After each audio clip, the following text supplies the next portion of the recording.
Greetings, YouTube. Kansas is a very red state. The Republicans control everything in Kansas at the moment. The governor's house, the legislature, it's all theirs.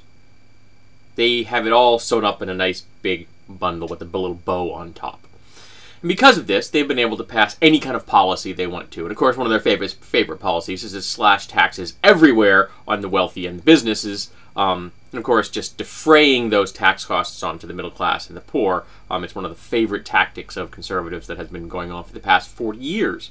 But Kansas has been able to do it at will, essentially. There's nothing stopping them at the moment.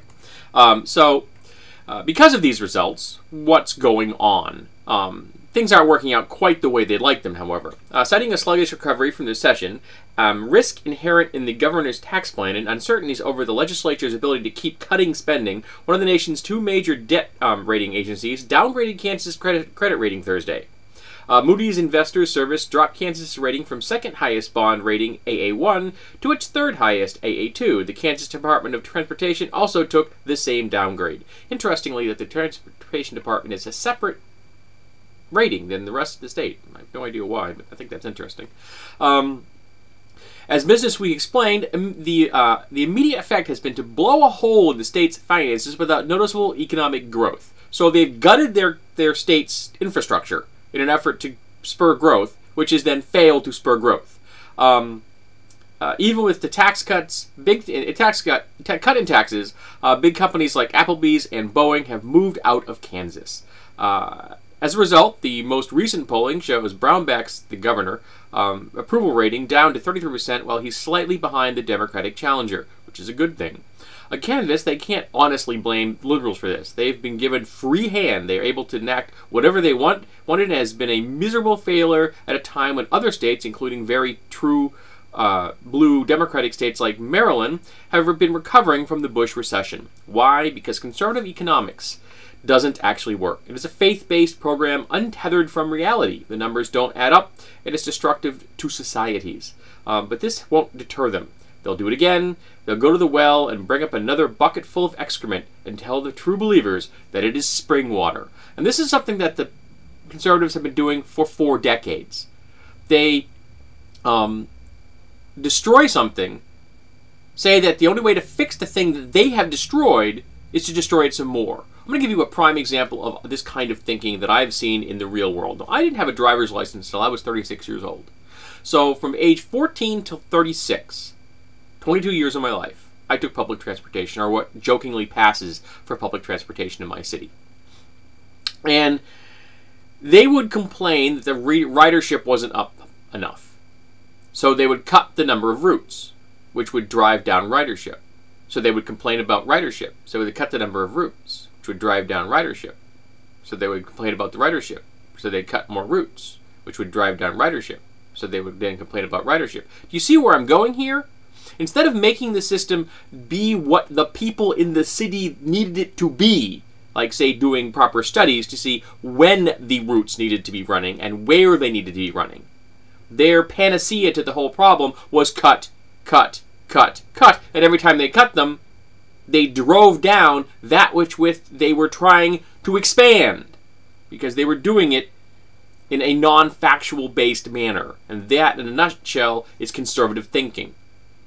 They're destroying the infrastructure of our nation, undermining workers' rights, undermining consumer protections, undermining the actual fabric of our nation, the very root of our growth and our strength, which is the middle class, all in an effort for a race to the bottom, to a race to turn America into a third world nation where we have the 1% at the top, so high up here you can't even see it on my screen, and then the rest of us all at the bottom, down so low that you can't see it on my screen.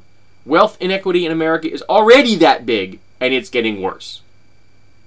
The wealthy are standing on piles of cash so high that we are nothing but little dots like ants in the ground, on the ground below them. And what we need to do is reduce their lofty heights and redistribute the wealth so that our nation is strong and has a future.